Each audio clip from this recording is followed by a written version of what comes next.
Well, like in any case that we file, we look to see what was the evidence, what was the conduct, and whether it violated any laws. And in this case, our team, when we reviewed it, we saw that that when we looked at the video evidence and the reports and everything, that the suspect that they used the dog against was neither resisting arrest, was compliant, and was in a place, a fenced-in area. He wasn't threatening any harm. And once we eliminated the use of lawful force, we were left with the force that was used that was unlawful, and in this case causing a serious bodily injury. And consistent with that, we filed the charges that we did, which is a second-degree aggravated assault. I think it's important to recognize that these are allegations, and the presumption of innocence applies here to this officer as it does to anybody that our office files charges against. And it is a second-degree felony, and under our state law, the exposure to which can be potentially up to 1 to 15 years at the state prison. You know, we relied on all sorts of different evidence, including reports that were generated by this incident, as well as looking at the body cam video footage to make our final decision.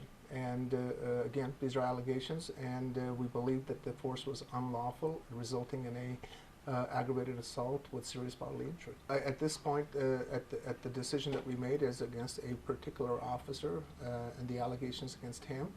And but as I noted in our probable cause statement, we had multiple different officers who were engaged with Mr. Ryans, and who seemed to be very compliant and engaged with them and responding to them. And so there was no other issue that was of concern with the other officers. This happened on allegedly on April 24th, but this was not a case that was brought to our attention initially.